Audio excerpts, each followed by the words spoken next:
I think you mean we made an informed scholarly decision that was not the most appropriate method. Great. It looks like it's working, so I'll just briefly, I'm very happy to introduce Ian Horton and John Miers, who are going to talk about issues of inclusion when archiving and displaying mini comics from the Les Coleman Collection. Ian Horton is a reader in graphic communication at the UEL and associate editor of the Journal of Graphic Novels and Comics. He co-authored Hardwerken, One for All Graphic Art and Design about a Dutch avant-garde design studio. He's also co-founder of the Applied Comics Network. John Miers is associate lecturer at Central St. Martin's and the Royal College of Art. His autobiographical comics on his experience of multiple sclerosis, So I Guess My Body Pretty Much Hates Me Now, was voted the best one-shot in the 2020 Broken Frontier Award. And yes, the floor is all yours. Excellent. Thank you for the introductions. So the focus of this paper is on an exhibition of mini comics titled Into and Out of the Box. And this was first shown at London College of Communication in 2018. And then it was represented at Central St. Martin's in 2019, which is the image that you can see on this slide. And the focus of this paper is to consider some of the questions that were created in the process of putting this exhibition together. So next slide, John. Before going on to the exhibition, it's worth saying something about the collection that they come from. So you can see in the top left-hand corner here an image of Les Coleman, and his collection of comics, mainly underground and alternative, were donated to the University of the Arts London, the Archives and Special Collections there, in 2013 by his family on his death. This was partly negotiated by Roger Sabin, who's in the audience with us today, I think. Limited funds at the time meant that we were unable to have the entire collection catalogued. It was quite extensive. So when it first arrived, only parts of it were focused on. The slide here shows you 3 of those main areas that were focused on, and one was Robert Crumb because the collection was extensive of his work. The others were Julie Doucet and Alexander Zagreb, mainly because Les Coleman had engaged in communication with them, and so there was letters and postcards, etc. So that was kind of important. In 2017, we were given the opportunity to put together an exhibition as part of the London Design Festival. And the focus of the exhibition was the research of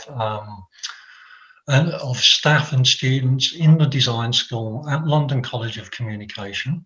And the focus was on ideas of agency and networking. So we decided that the as then uncatalogued mini comics would be a particularly good subject. I'm not going to read through the quotations, but perhaps these quotes give some sense of the ways that comics have been marginalised within archival collections. And you could say that mini comics are even more marginalised than comics. So they're sort of the lowest and perhaps the most valueless and worthless in some ways. This was obviously not how Les Coleman felt about it. And he had already organised his own exhibition of his collection of mini comics. And you can see the catalogue here for this exhibition. I particularly love this because the covers of many of them were left blank. And so some of the artists he invited actually produced their own drawings. So we have one by Louis Trondheim here, which was very gratefully lent by Paul Gravette for the exhibitions we held. So we've got this idea that the mini comics were not seen as that important. So next slide, John. And we started to put together how this could potentially be organised, and this was done with Roger Sabin and Ian Haig and Nina Mikwitz, who are part of the Comics Research Hub at UAL. And then John joined us also to start working on how are we going to display this. from a graphic design, but also from a kind of curatorial perspective. And okay, we started off with creation as one of the categories we were going to use. Next slide, John. And then in the center, we have distribution. And then finally, we had another category of reception. So these were the kind of the main categories that we divided the work into. But in terms of organizing it the other way, on the top layer was secondary research material. In the center were the mini comics themselves, which are kind of framed within those boxes. And then below that were examples of the insides of the comics so that you could actually get a sense of the contents of the mini comics themselves. And then next slide, John. And I mean, this is something that came out through the planning process. So at the top, you can see our initial sketch. This is what it's going to look like. And then through the process of actually designing and also working through some of the issues that were raised, you can see that the different zones ended up being very different sizes, and distribution became a much more significant aspect of the display compared to creation and reception. Right, over to you, John. So as Ian's just indicated, the zones expanded and contracted as needed as we finalised our selection of original mini comics for display in the central section and discussed which of the three themes they might best illuminate. The distribution zone includes, in the top half, personal correspondence between Coleman and cartoonists Mac White and Jeff Johnson, which appeared on paper headed with the cartoonists' own drawings or on the backs of postcards they had illustrated. Much of the bottom half is taken up by opening a catalogue of work published by Starhead Comics and some of the publications presented therein. Founder Michael Dowers began producing and printing his own mini-comics in the early 1980s, forming Starhead in 1984 to publish his own work and that of other cartoonists. It remained in operation for an impressive 15 years. This catalogue from the 1990s reflects the move towards comic books in the standard American format that it made in the last few years of its operation. These covers from Starhead Comics in the Coleman Collection reflect the thoroughly underground sensibilities of Dowers' project and also feature some familiar names. Perhaps best known are Ellen Forney, co-creator with Renee French of The Exquisite Corpse Bakes a Pie at the bottom left, and Peter Bagg, whose 1985 collaboration with J.R. Williams, Eat Shit or Die, is displayed on the right. When Bagg's Hate, published by Fantagraphics, was expanded in the late 1990s to feature backup strips, Bagg included work by some of his erstwhile Starhead colleagues. Ariel Bordeaux, for example, whose The Girl Who Trod on an Oath is in the centre of this slide, was a regular feature. Like so much of the material in the Coleman Collection, these distribution networks highlight the permeability of the categories of professional and amateur when applied to comics production. Dowers was also the editor of the 2010 Fantagraphics anthology New Wave, the underground mini-comics of the 1980s. In this caption that accompanies the cover image of Roger Sabin's adult comics in the exhibition, Ian's text notes the emergence of the term small press as a term used specifically to describe British mini-comics publishing, exemplified by Paul Gravet's fast fiction mail order service in the early 1980s, as well as Sabin's acknowledgement of the term new wave as an American equivalent. We see the term in use here on the cover and an interior page of a 1980 edition of the fanzine and catalogue Cascade.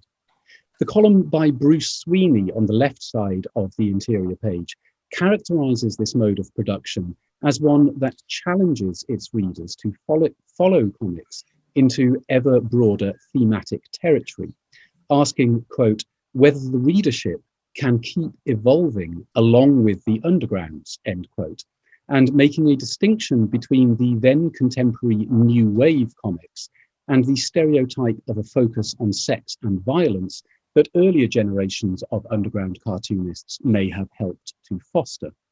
Thus, it appears that these new labels were part of a conscious strategy of canon formation. The Fantagraphics volume, by the way, merges the words new and wave into a neologism that contains a single W. In this 1979 spread from the Comics Collector, Jerry Wayne introduces the terms 8 pages and mini comics with an X, which he notes is a recent coinage and also off the cuff, which refers to a specific section of the archival press checklist, but also became used more widely as a label for this type of comics production.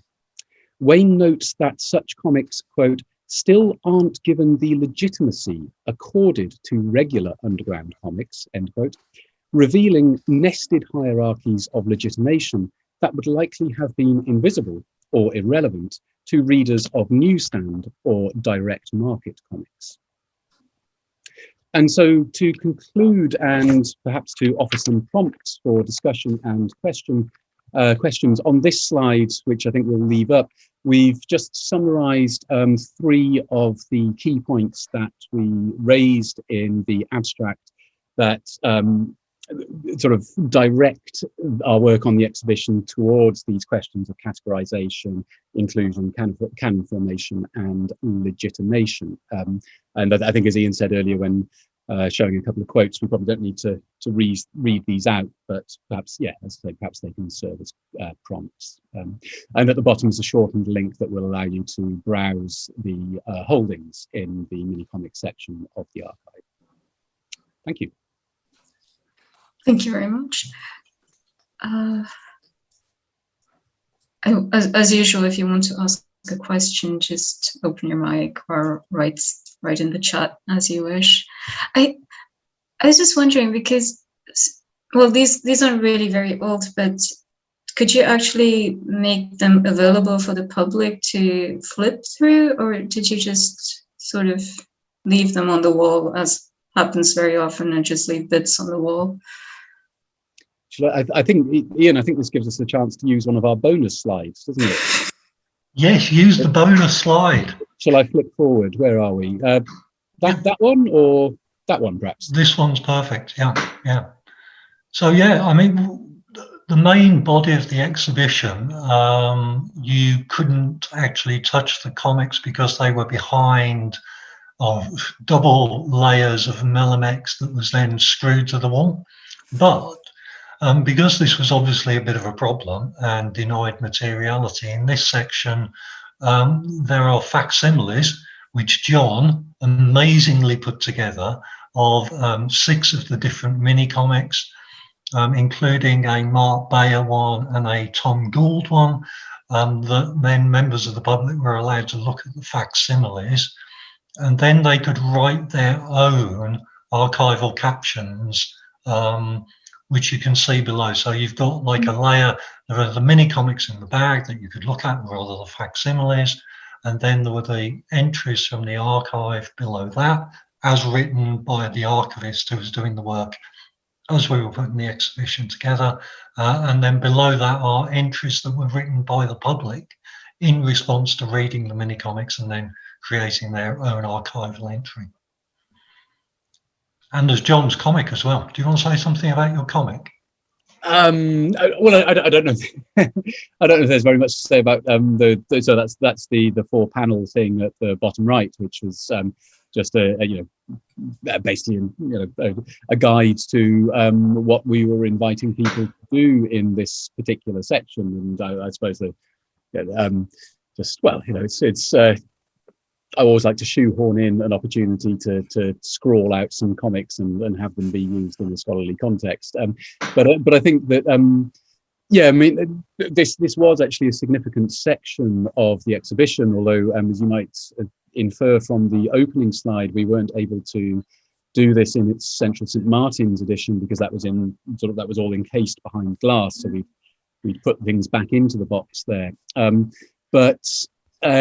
mean, this we felt was very much in keeping with the process of sort of questioning legitimation and authority, because of course here we have, I think perhaps particularly for students, for undergraduates who are probably bewildered by library catalogue, let alone archival processes.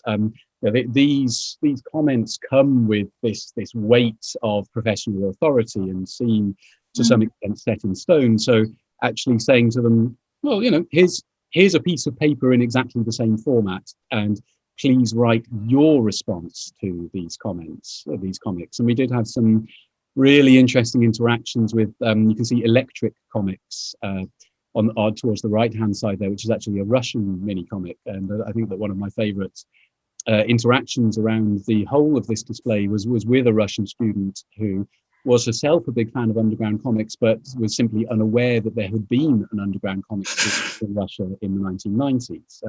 And so, of course, reciprocally, she was able to offer a little bit more insight into the context from which this might have emerged. So that sort of opening up was I think, very productive, both for us and for students. Thank you. That's a very interesting addition this bonus slide was super important, I think, because you actually opened it up to the public to add these new categories. Simon has a question, but I'll just sneak in a tiny question before. Were some of those, what were the most striking of those categories that people came up with, or anything memorable? Oh, you mean in terms of the commentary that they wrote? Yeah. Or George, I suppose in a way I've kind of already given my answer to that question with the anecdote that I just told. But I suppose I would say, I mean, in general, I don't know if Ian, your impression of it was the same. But students, unsurprisingly perhaps, did not seek to sort of categorize or contextualize the material in the way that we would expect an archivist or indeed a researcher to. That in general, their comments focused much more on their immediate responses to it. So it would include commentary on sort of whether or not they'd enjoyed the comics, which are not the kind of thing that you would expect an archivist to add to their descriptions. Yeah, they also commented a bit on the materiality as well, because you had got different, like the Mark Bayer one came out in a slipcase, so you actually had to remove it. The Tom Gould one was like very tiny little mini comics that are kind of made of one sheet of paper and multiply folded, and then in a bag. So I think the materiality part came out quite a lot in their responses. And we also got students to make their own mini comics. So we ran workshops alongside. So at the very end, you can see the make your own mini comics section as well. And now all of that material, the mini comics and all of the responses in terms of creating your own archival caption, all of that material is now in the archive, not as part of Les Coleman's archive, but as part of the institutional kind of archive. Thank you. Simon, sorry. No, not at all, Maheen. So I tried a great, fantastic exhibition, folks. Really, really wonderful. And is it going? I hope it's going somewhere else, because I didn't see it, but that's not my question. So no, really good, really good. So I tried to find a copy shop the other day, last week, really, in the centre of my local town, and there aren't any. I couldn't make a photocopy because I can't go in and spend 2p or whatever it was making a photocopy in a copy shop, or having someone bind me something, and so with that in mind, as a kind of historic marker, I wondered, do you think that the comics that are in the show were props in the production of a kind of a lifestyle that involved particular types of clothing alongside paper clips and or folding and or photocopying, or particular types of food or music in particular, being on the dole, unemployment? What kind were the comics privileged over other types of lifestyle marker in those days when you really actually could find a copy shop if you wanted to make a punk fanzine or a mini comic? I guess we've maybe privileged that kind of scene that you're describing, Simon. Maybe that was privileged in our presentation. But if we'd focused on a different part of the distribution creation section, we would have picked up on association. And he had quite an extensive collection of their work. So they're high quality, the paper's gorgeous, you know, I mean, they're art objects. And there's also a Gary Potter piece which was created through screen printing. So there are different kinds of scenes depending on which aspect of the collection of mini comics that he put together would take you to. I mean, there's another one which is a very different scene. So there's a Tijuana Bible as well. So it's kind of part of the problem was that this category was put together by the initial person doing the archiving. It wasn't anything designated by Les Coleman, and it was something that they designated because in some ways it didn't belong to the other categories they were using, and mini comics seemed a very useful catch-all. Fantastic. Again, different scenes, I think. Yeah. Thanks, folks. Fantastic. Thank you.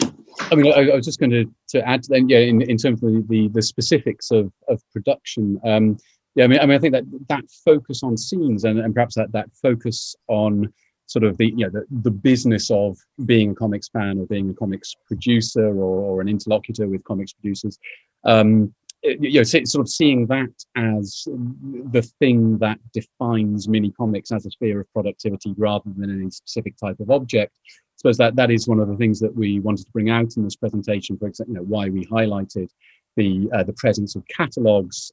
We've mentioned in the abstract as well other things like collections of designs for rubber stamp produced by people like Art Spiegelman, so produced by people who are recognized as cartoonists, but are not in themselves sort of comics as texts. And actually, it did occur to me while we were looking at, sorry, I wish I hadn't drawn that blue squiggle on there, but one of the mini comics that we made a facsimile of is a Rick Geary piece that is just a wordless depiction of various stages on a particular bus journey through San Francisco. And I suppose in terms of what that signifies in terms of lifestyle, well, it's somebody who takes the bus. It's not somebody who hops in their car and drives around the place. So, I mean, these comics are full of those kinds of signifiers of unemployment or crappy jobs, or public transport rather than private car ownership, etc.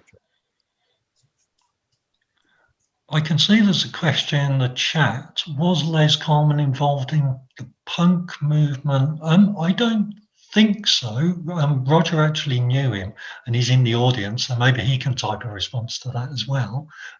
But I see Les much more as being involved in a whole range of different artistic kind of activities. So even though we got his comics, it's worth noting he was a collector of fine art. And his fine art collection went to Tate Britain, and he also collected poetry, most of which ended up in the Poetry Library in London. So I think he was an avid collector across lots of different cultural kind of sectors, and perhaps in some of those, like with the some of the poetry collections, maybe they would even have been sold in the same place. That you might have seen some of the mini comics. So they could have come together in certain places of distribution. Well, thank you, Roger. Excellent. I think Benoit had his hand up. Yeah, it's up again.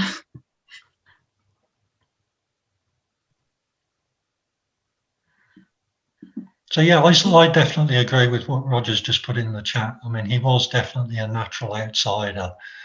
He would have been sympathetic to punk, but he's also sympathetic to weird British oddities like Ivor Cutler. It was a kind of, I don't know how to describe Ivor Cutler, some kind of weird poet, but he also used to play the piano and sing his poetry. And he was just a one-off. And he's very much attracted to these kinds of things and to aspects of illustration as well.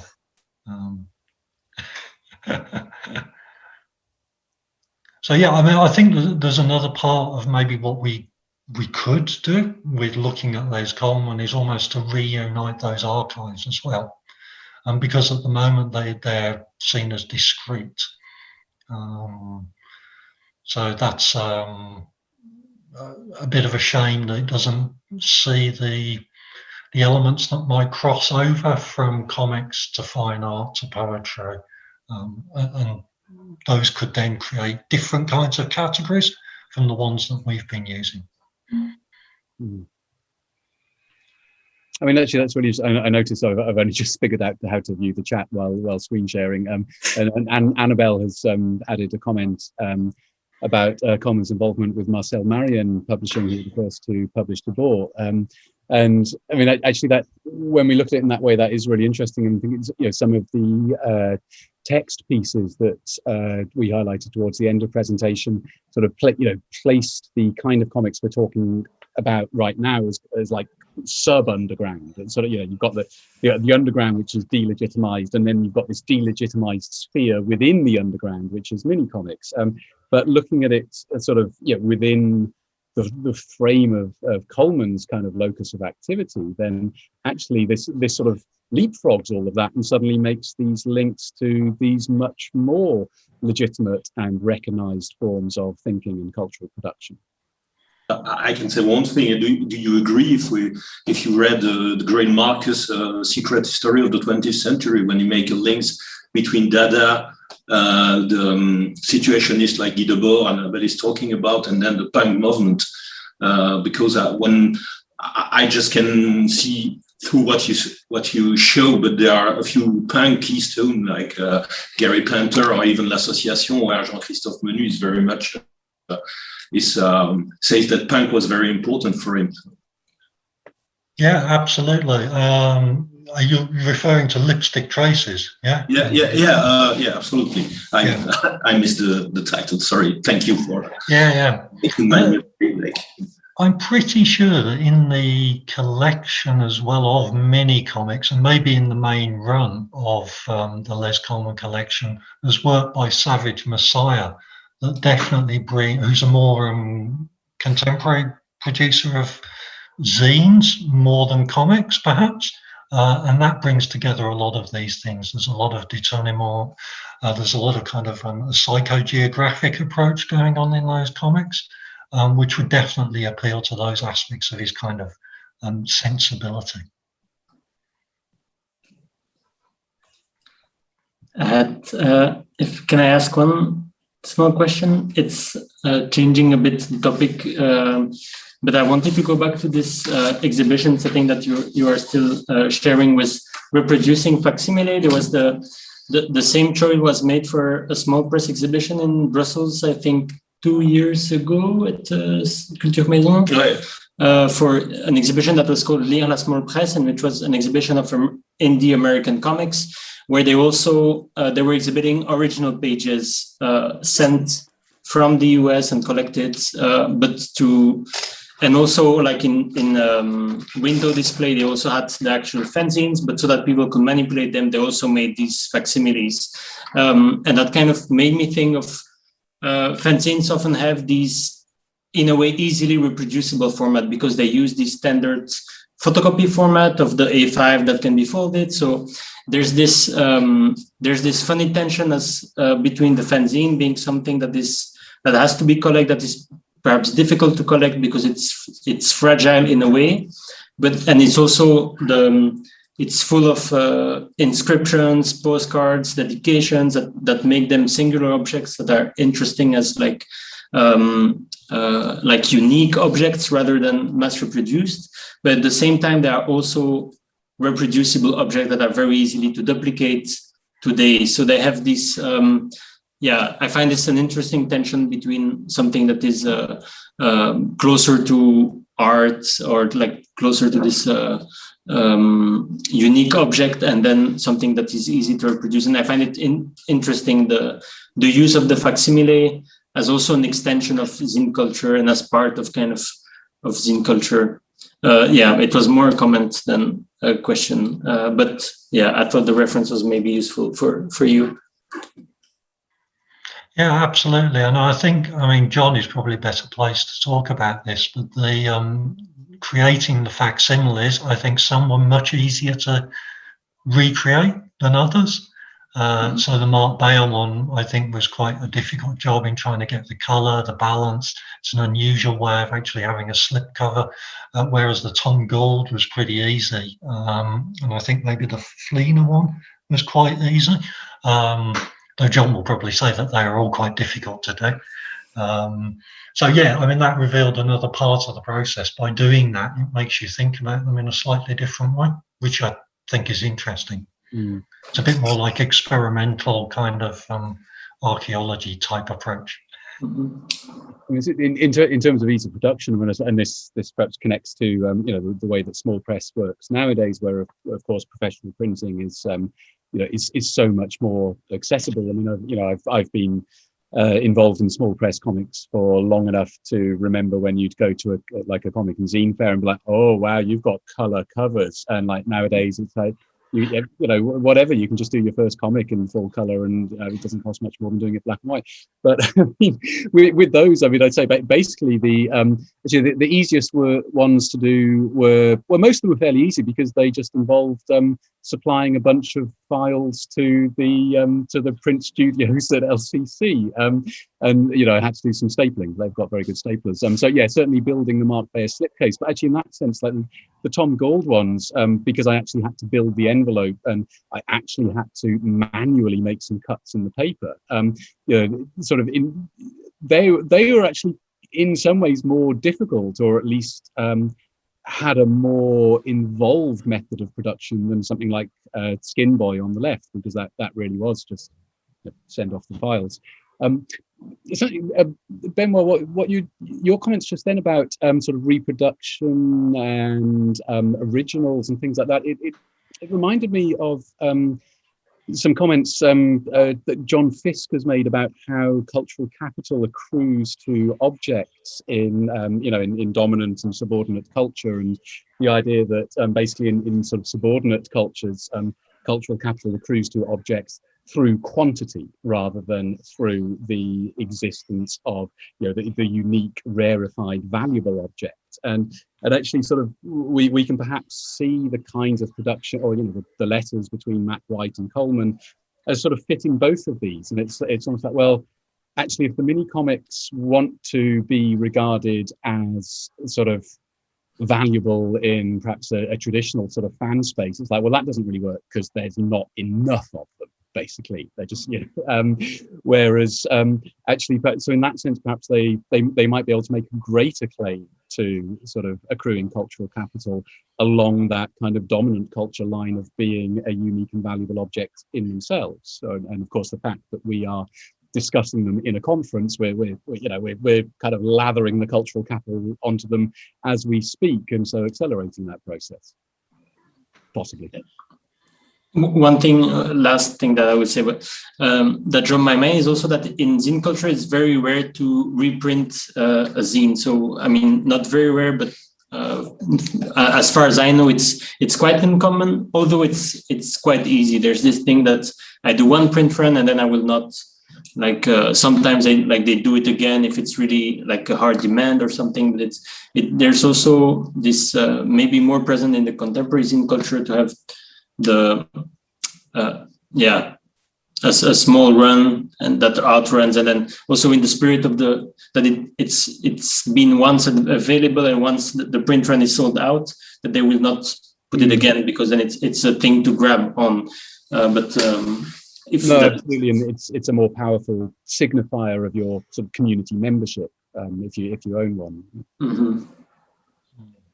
That's where Starhead Comics was interesting, because you do see that Mike Dowers was reissuing previous material, and he's in some kind of weird position. Even though he was a mini comics maker himself at the beginning, he then increasingly becomes a distributor for other people's work, and then he does encourage them to reproduce things. We may even have 2 copies of the same thing, the different issues from Starhead. And ultimately he goes off into reproducing much earlier work like the Tijuana Bibles that we were talking about. So it's a kind of curious halfway house that probably changes over time anyway. And maybe the ethos disappears a bit. Thank you. We're a bit over time, but Justin has his hand up very patiently. So. Thank you. Yes, no, it was just a comment on the show which was mentioned, which took place at Culture Maison in Brussels, which I think was also called Indie Americans, and which was partly L'Employé du Mois and Ça et Là, two Belgian houses, which we hosted in our festival in Amiens. We sort of outsourced it and brought it to Amiens. And the interesting thing was about facsimile of those zines, because it was a little the same way yours is presented. Most of the original material was either on the wall or under plastic or under glass, etc. So for fear of frustration, we had a number of these printed, which people could just take, as they wanted. And among them were King Cat Comics, the John Porcellino series. And the interesting thing was that some people believed that they were for sale because they were the exact same ones as they would see on the exhibit. And they didn't really understand that we just had them photocopied, exactly like John Porcellino did or still does, and you have to mail them, through order, etc. So it was striking that the difference between what was under glass was just the original photocopy, which dated, 10 or 15 years ago, and the contemporary photocopy, which was the exact same thing, and Walter Benjamin would have a field day here, was for free. And people didn't feel that they could actually take it. They didn't know, what the status of it was. And once they understood that, it was not the original and it was not for sale, they were very happy. And people took like 4 or 5, and believed, well, this is great, So it was an interesting sort of gap here, or overlapping between what is an original photocopy and what is a copy of a photocopy. Yeah, excellent. I mean, actually, I just, because we've got "Please read me" and "For your reading pleasure" kind of, very prominently there in that slide, saying to people, you can read these. And yeah, I mean, without that, people probably would have gone, oh, are we allowed? And yeah.